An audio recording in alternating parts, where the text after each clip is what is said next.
Bener nggak lengkap? Oke. Di kota apa? Anda punya Di Israel, di kota apa yang ada kurmanya? Nah, Anda punya Quran nggak? Coba lihat. Nah, ini ya, saya beri penjelasan yang sangat jelas. Silakan. Di Maria. Oke. Nah, ini ceritanya. Pertanyaannya dengar pertanyaannya. Kurma itu di kota apa? Nah, kurma apa? Apakah Kurma tempat Maryam melahirkan di kota apa? Di kota apa harus itu? Kau bilang lengkap tadi. Apakah harus? Apakah Kau bilang lengkap tadi. Kau tadi pokoknya kan bilang lengkap. Nah, gini ya. Oke. Maryam ayat ke-25. Dan goyangkanlah pangkal pohon kurma itu ke arahmu, niscaya pohon itu akan menggugurkan buah kurma yang masak. Pertanyaannya di kota apa? Katanya lu bilang lengkap. Ya, itu kan kota Israel. Sungguh lengkap. Kota Israel di mana? Israel itu bukan kota, On. Aduh, Masya Allah. Sampai nggak Kalian memang ya setengah ada. dibagi seperempat sama dengan setengah.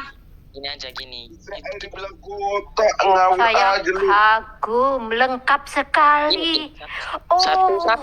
Saya Ini katanya lengkap. banget. PS1. Masya Allah, lengkapnya. Oke, satu long. Lengkapnya nggak ada kotanya, lengkap. Masya Allah. Nah, oke, kita ngomong Di satu lawan kota satu. apa? Isamu itu lahir di bawah pohon kurma di kota apa? Jawab. Ya, di Al-Quran tidak tertulis kotanya. Pokoknya Katamu Kau bilang Lengkap. lengkap. Lengkap apa harus nama kota ditaruh? Ya Ini kan kami nama tempatnya dikasih tahu. Kami Oke. nama tempatnya kotanya Bethlehem. Anda baca aja Maryam ayat ke-16 sampai dengan selesai. Anda baca semua pasti paham. Kagak. Itu pohon kurmanya di mana, brother? Emang pohon kurma tuh cuman tempatmu doang yang ada pohon kurma? Aisyah tuh lahirnya bahkan saudaramu Muslim ya. Aku pernah berdiskusi, dia mengatakan Isa tuh lahir di bawah pohon kurma di kota Madinah. Betul nggak? Buset. Betul nggak? Ya, itu betul kota Madinah. Tapi apakah kita harus tahu Otak nama? mati lah gue. Pantesan Isa kalian cuma lahir di produksinya obat kota kuat. Madinah sama dengan yang lahir di Bethlehem. Pinternya kau luar biasa, brother. Ya, jadi Kamu membuktikan kau pintar, brother. Sama. bedanya Luar biasa, IQ-mu brilian. Jenius, super jenius. super jenis. Nggak gini aja. Isa sama Yesus itu bedanya apa? Ya sekarang gua tanya, Isamu lahir di bawah pohon kurma di kota Madinah. Yesus Kristus itu lahirnya di Migdal Eder, Bethlehem, Efrata. Kira-kira sama apa beda? Ya, beda. Cuman Isa lahir. Cuma pintar sekali, cuma kau pintar, brother. IQ-mu 150 kayaknya lebih banyak dari kami. Kenapa lu bilang sama tadi? Enggak, 150 itu Akimu luar gabungan. biasa kaya. Kiamat ditambah gua, ditambah Laskar Kristus, tambah ajudan. Tadi lu bilang beda, habis itu bilang sama. Kau luar biasa, kamu luar biasa, Muhammad. Kau pintar sekali. Kalau ngomong itu, Satu kalau lahir di Madinah, satu lahir di Bethlehem, sama orangnya. Satu orang dua tempat lahirnya. kenapa di kitab kalian ada sabda Isa? Nah, Sabda Isa. Di kitab kami nggak ada tulisannya Isa. diterjemah. Coba lihat ya. Nggak ada yang lahir di bawah pohon Pagi-pagi kurma. menghibur Saya banget kasih tahu. kamu. Saya kasih tahu kamu ya, Muhammad Razi. Kisah Gimana? mengenai Isa yang lahir di bawah pohon kurma itu diambil dari kitab karangan abad ketiga, namanya Pseudomatius. Ya, di mana itu ditulis bahwa Isa itu lahirnya adanya di bawah pohon kurma. Dia berkata ketika mereka melarikan diri ke Mesir, ada Yusuf, ada Maria, ada Isa, di situ Yesus. Itu kitab dongeng, ya namanya kitab palsu Pseudomatius, pasal yang ketiga. Kamu cari ya, kamu kalau nggak kamu ke YouTube atau kamu ke Zoom kita, saya akan tunjukkan kamu datanya. Ya, saya akan perlihatkan kamu karena di TikTok ini kita nggak bisa buka kamera. Ya, Oh, kamu masuk ke sekali. Zoom, saya akan perlihatkan dari mana sumber cerita dongeng palsu mengenai Isa lahir di bawah pohon kurma. Ya, itu Injil Pseudo-Matius pasal yang ketiga. Ya, kamu cari di Google aja nanti kelihatan tuh. Ya, Injil palsu itu akan keluar bahwa Isa itu di bawah pohon kurma ketika di Mesir, dia bisa bicara waktu masih kecil. Ya benar. Ya, dan dia berkata kepada pohon, itu pohon kitab kurma palsu, itu bro. dongeng, bro. Itu Ya, dongeng, bro. itu kitab dongeng, itu kitab palsu. Dan dikatakan Isa itu bicara, dia berkata ini, pohon kurma, Maria pada waktu haus. Kemudian Isa ini berkata kepada pohon, tunjukkan dahanmu. Lalu pohon itu nunduk diminumkan airnya kepada Maria. Kemudian selesai pohon itu naik. Kemudian si Isa ini ngomong gini, Maria, aku adalah logos atau firman Allah, seperti yang dikatakan oleh malaikat Gabriel kepadamu, bahwa aku ini dilahirkan dari rahimmu dan aku datang untuk maksud menyelamatkan dunia. Itu ada di kitab Injil palsu namanya Pseudo-Matius. Pasal yang ketiga itu Injil kira-kira abad ketiga Masehi dibuatnya. Ya, begitu juga dengan kisah Injil dongeng palsu bahwa Isa itu membuat burung-burungan dari tanah liat ketika dia berusia 12 tahun. Itu diambil dari Injil kanak-kanak Yesus menurut Thomas. Ya, atau the infancy gospel of Thomas. Jadi Ya, kamu baca itu Injil palsu yang masih kamu bisa buka sekarang. Saya kasih kamu linknya, kamu masuk ke Zoom. Saya akan kasih kamu linknya dari mana cerita-cerita palsu, dongengan-dongengan dalam Quranmu itu diambil kisah-kisah palsunya. Ya, nah, bahasa Arabnya Injil the infancy gospel of Thomas itu diterjemahkan bahasa Arabnya namanya Injil Tufuliah atau Injil kanak-kanak Yesus. Dan itu merupakan kisah dongeng-dongengan. Salah satunya adalah Yesus ketika berumur 12 tahun dia membuat burung-burungan dari tanah liat dan itu masuk menjadi ayat di dalam Quranmu. Jadi mungkin Ya, itu memang. dongeng-dongeng itulah yang diterima Muhammad ya dari dari orang-orang Yahudi yang dikirim ya melalui dongeng Ya, saya kasih link Zoom-nya ya. Kita akan Itu- kasih buktinya ya. Kalau kalian mau masuk, silakan kalian masuk. Dari Itu mana wah- sumber-sumber dongeng dalam Quran itu berasal? Yang nggak ada wahyu ya, adanya wahyu si Hombing ya. Aduh, ini kok jadi penghinaan, Kak? Kalau penghinaan itu saya nggak menyebutkan datanya, bro. Kamu Penghinaan. masuk ke Zoom, saya tunjukkan ini dari mana buktinya. Ini Zoom-nya ya. Saya kasih Zoom-nya. Kitab Anda telah diubah-ubah, direvisi-revisi. Itu aja. Al-Quran Kan dongeng. Itu dongeng itu. Raji, kamu tahu nggak Quran itu banyak versi. Kalau Alkitab itu terjemahan, bahasa aslinya juga satu. Sudah yang Seperti- file satu Septuaginta. Udah. Oke, bentar ya. Jadi begini, kamu tahu nggak Quran versi Hafs, versi Kolun, versi Wars, tahu nggak? Itu sama-sama Arabnya. Yang bilang 85. yang bilang kitab-kitab palsu itu juga dongeng kok. Emang bisa mereka membuktikannya? Nggak ada. Cuman di Ayo, mulut sudah doang. saatnya Islam Indonesia harus tahu dari mana sumber-sumber dongengmu berasal. Kiamat bacakan dari mana sumber-sumber dongeng mereka diambil Ya, atau aku bacakan yang waktu itu ya, kamu kasih ya. Ya. Aku udah bikin videonya di Al-Hayat Indonesia, kalian bisa lihat ya, teman-teman Kristen juga harus belajar bahwa kisah-kisah di dalam Islam itu diambil dari kitab-kitab palsu. Salah satunya adalah Isa bicara pada waktu masih bayi, diberi kitab Injil, kemudian dia bicara pada waktu masih bayi, dan dia ada di bawah pohon kurma. Itu diambil dari Injil Pseudo-Matius, ya, diambil dari kitab palsu yang ditulis kira-kira abad ketiga. Kemudian kisah dongeng palsu lainnya yaitu Isa membuat burung-burungan dari tanah liat, itu diambil dari The Infancy Gospel of Thomas. Oke, itu Saya palsunya dari perlihatkan sama mana? Anda ya. Al-Quran sama seperti yang Sudah. Itu Sudah ada kitab-kitab itu ditulis ketika sudah tidak ada saksi mata, bro. Itu sudah sama gereja itu sudah tahu, didokumentasikan sebagai tulisan-tulisan gnostik. Kamu pernah tahu nggak tulisan-tulisan apokrifa gnostik? Tulisan palsu, kamu tahu nggak tulisan palsu? tulisan palsu gimana? Orangnya udah mati baru muncul tulisannya. Ya palsu lah. Masa Jadi Maksudnya Jadi kamu kan murid-murid Yesus itu sudah mati, baru muncul kitabnya, itu namanya Kamu palsu. ya sebetulnya begini loh Razi, kan kitab itu adalah kitab kesaksian sebetulnya Alkitab. Kamu bisa cek di Yohanes 1 ayat Yohanes 1 ayat 1 sampai 4 itu kamu bisa cek. Nah, yang tahayul itu kalau tiba-tiba ada kurir, nah itu yang tahayul.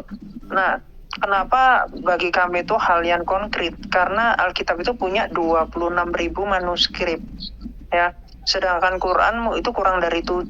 Bahkan Quran yang di zaman ini ya, siapa Bu Sofi di zaman yang penulis Quran itu yang nggak Utsman ada bin Affan. tuh. Utsman itu nggak ada. Nah, sedangkan Nggak ada, Alkitab Muslim itu tidak punya manuskrip Utsman. sedangkan Alkitab itu bisa diuji dengan dengan disiplin ilmu filologi namanya, yaitu kaji kodeks-kodeks.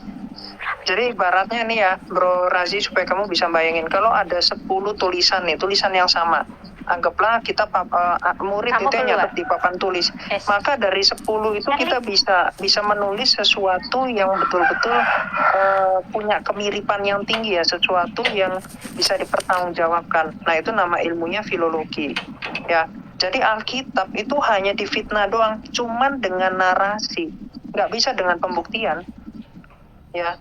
Itu terbukti, makanya 65,4% orang Kristen itu mendapatkan Nobel ya memang karena cerdas-cerdas, nggak kemakan dengan hoax-hoax. Nah, ini kan yang sedang dikabarkan sebetulnya, supaya kamu nggak lihat, oh ini Taurat diubah, ini Injil diubah, yang asli ini. Nggak bisa begitu. Kamu mesti belajar. Nah, tadi dikasih tahu kan bukti-bukti, cerita-cerita yang sudah ada ratusan tahun sebelum Muhammad ada. Itu adalah tulisan-tulisan yang dianatema oleh gereja. Tulisan-tulisan palsu. Ya, Di karena anatema bukan dia nggak kesaksian. tahu apa artinya di anatema. Ya, di anatema itu sudah dicap gitu ya. Oh, ini tulisan palsu nih, gitu. Hanya dongeng-dongeng. Jadi gereja itu sudah bisa membedakan mana yang tulisan sejarah. Jadi Alkitab itu kenapa dari Matius sampai Wahyu? Karena penulisnya adalah para saksi mata. Ya, jadi kita itu punya standar, namanya kanon. Kanon itu artinya mister atau pengukur atau standar. Mengapa kitab itu dimasukkan menjadi kitab yang suci atau tulisan yang suci? Pertama harus ditulis oleh rasul, ditulis oleh saksi mata. Nggak bisa kayak gue nulis, oh Yesus pada waktu itu masih kecil, lahirnya di bawah pohon pete. Nggak bisa. Gue tiba-tiba nerbitin buku 2000 tahun kemudian. Kamu dengerin saya? Ya. Kalau ada buku Sofiatul menerbitkan biografi tentang Yesus Kristus dan aku mengatakan Yesus lahirnya di bawah pohon pete, pasti buku aku akan ditolak, bro. Kenapa? Pertama, gue tidak sejaman. Gue bukan saksi mata. Tetapi para penulis kitab itu semuanya sejaman dengan Yesus, menyaksikan Yesus. Mereka saksi mata, makanya mereka bisa menulis biografi. Bukan kayak kitab elu. Gue dengar dari Miss Esther dengar dari Pak Arjuna dengar dari kakeknya namanya Kiamat dengar dari kakeknya dengar dari si kakeknya lagi baru dengar dari Nabi lu. Itu namanya cerita berantai, bro, gosip. Itu bukan Ya, Alkitab tidak memerlukan sanad karena Alkitab ditulis oleh saksi mata. 1 Yohanes 1 ayat 1 sampai 4. Saya bacakan kamu ya. dulu, Bu. Rasul Yohanes mengatakan begini, apa yang kami lihat dengan mata kami, apa yang kami raba dengan tangan kami, apa yang kami dengar dengan telinga kami, tentang Sang Firman hidup, yaitu Yesus Kristus, itulah yang kami tuliskan kepadamu. Kamilah saksi-saksi mata tentang kematian Yesus dan kamilah saksi mata tentang kebangkitannya. Jelas ya? Bukan kayak elu. Kakeknya dengar dari ini dengar dari Abu Hurairah dengar dari Abu dengar dari si Muhammad dengar dari si Jibril dengar dari si Allah. Nggak begitu, bro. Gini. Mereka eyewitnesses, saksi mata yang nulis kitab, ya. Tolong kasih saya. Oke. Silakan. Tolong diam. Poin pertama itu bukan Suara kitab kamu kami. putus-putus, Bro Razi. Oke, poin pertama. Ibu udah salah. Itu bukan Quran yang itu ada. Aduh, putus-putus. Putus, bro. Iya, nggak jelas banget suaranya. Oke, bisa dengar, Bang? Halo? Ya, udah. Coba. Oke. Yang poin pertamanya, ibu itu udah salah pakai pakai ngomong ngotot-ngotot gitu. Itu bukan dari Al-Quran, itu namanya hadits, perkataan Nabi Muhammad. Ibu bilang tadi di Kata apa? Nih lo, gue bacakan lu hadis ya. Oke, Gue itu bacakan lu salah satu contoh hadis ya. Yang namanya gosip-gosip tetangga. Ya, ini gue bacakan lu hadis tentang gosip-gosip tetangga. Gue ambil acak aja nih hadisnya. Gue ambil acak dari Sunan An-Nasai. Gue ambil acak. Telah mengabarkan kepada kami. Ini ada berita burung nih. Telah mengabarkan kepada kami Ishaq bin Ibrahim dari Jarir, dari Abdul Malik bin Umair, dari Musa bin Talhah, dari Abu Hurairah, dari ini kabar burung, bro. Ya, gue acak nih, ambil acak aja nih. Semua hadis apa aja gue ambil nih, ya. Gue ambil acak lagi nih. Ini Sunan Ibnu Majah. Kita lihat ya. Telah menceritakan kepada kami kabar burung lagi nih. Dari Ali bin Muhammad yang telah menceritakan kepada kami dari Muhammad bin Fudail, yang telah menceritakan kepada kami dari Yahya bin Sa'id, yang telah menceritakan kepada kami dari Abdullah bin Abdurrahman Abu Tulawah, yang telah menceritakan kepada kami dari Nahal Abdi, bahwa dia mendengar Abu Sa'id Al-Khudri berkata, bahwa saya mendengar Rasulullah Shallallahu Alaihi Wasallam berkata. Ini cerita burung, bro, dari generasi ke generasi. Kamu tahu nggak bahwa hadis-hadismu Bukhari dan Muslim dan 9 hadis sahih lainnya itu ditulis kira-kira 250 tahun setelah Nabimu mati? Kamu tahu nggak bahwa kamu itu tidak mempunyai tulisan tangan asli Imam Bukhari dan tulisan tangan asli Imam Muslim? Kamu tahu tidak bahwa naskah tertua manuskripmu tentang hadis itu tahun 1008 yang sekarang disimpan di Birmingham, Inggris? Kamu tahu nggak bahwa semuanya itu ditulis ratusan tahun setelah Nabimu mati, dan bahwa semua 6 penulis hadis baik Imam Bukhari, Imam Muslim, Imam Nasai itu bukanlah orang Arab, mereka orang Iran atau orang Persia. Kamu tahu nggak itu? Hah? Kamu tahu nggak bahwa yang menulis biografi Nabimu itu bukan orang Arab? Kamu tahu nggak bahwa yang menulis hadis itu bukan orang Arab? Mereka nggak kenal Nabimu dan tidak tinggal di Mekah. Mereka orang Persia. Kamu tahu itu? Kamu tahu Imam Bukhari itu berasal dari Bukhara? Kamu tahu daerah Bukhara itu ada di mana nggak? Kamu tahu Imam Muslim itu berasal dari mana? Aku tanya. Tahu nggak kamu? aja, Bu. Ibu itu sabar, jangan nyerocos gitu. Loh, ini kabar burung. Nih loh, telah menceritakan kepada kami dari ini, telah menceritakan kepada kami. Ini semua berita-berita kabar burung, bro. Nih gue ambil acak lagi ya hadismu ya. Nah, oke, Nih aku selesai. ambil acak aja nih. Aku ambil acak aja nih hadismu. Tidak ada yang otentik, tidak ada yang merupakan saksi mata. Tidak ada yang mendengar langsung. Semuanya berupa kabar burung. Ini ya, aku bacakan lagi. Ini aku acak nih ngambilnya. Telah menceritakan kepada kami dari Hisham bin Ammar. Telah menceritakan kepada kami dari Sadaqah bin Khalid. Telah menceritakan kepadaku Utbah bin Abu Hakim. Telah menceritakan kepadaku dari pamannya Amru bin Jariyah, dari Abu Umayyah Asy-Syabani, dia berkata dia pernah mendengar dari Abu Salabah Al-Kusaini yang dia mendengar dari Rasulullah. Ya ampun, Masya Allah, ini mah kabar-kabar cerita burung. Oke, ya Bu, kita itu kalau ngomong itu kan orang ngomong yang ada di rumah. Gini, itu hadis, bukan dari Al-Quran. Suaramu sama seperti imanmu, bro, nggak jelas dan kemeresek. Iman tadi berkata di Al-Quran, di kitab kami menceritakan. Kamu turun dulu, suaramu itu nggak jelas. Ya, kamu ngomong juga percuma, suaramu kemeresek dan nggak jelas. Ya, kayaknya Bro Razi masih ini ya, masih bocil ya.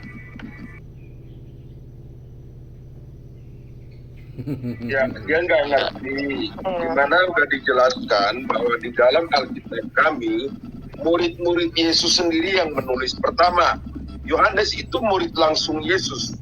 Matius itu murid langsung Yesus. Sedangkan Markus itu murid 70 murid ya. Ya, Markus itu Markus dan Lukas. Ya, Markus dan Lukas itu ya 70 murid. Itu yang menulisnya mendengar dan melihat langsung. Mereka menulis. Itu. Sedangkan kitab Anda itu bukan yang melihat langsung yang menulis, tetapi sudah sekian tahun. Gitu, telah diceritakan dari ini, telah diceritakan dari ini. Gak nyambung gimana nih orang dari tadi kita udah jelasin. Coba siapa nih yang teman muslim yang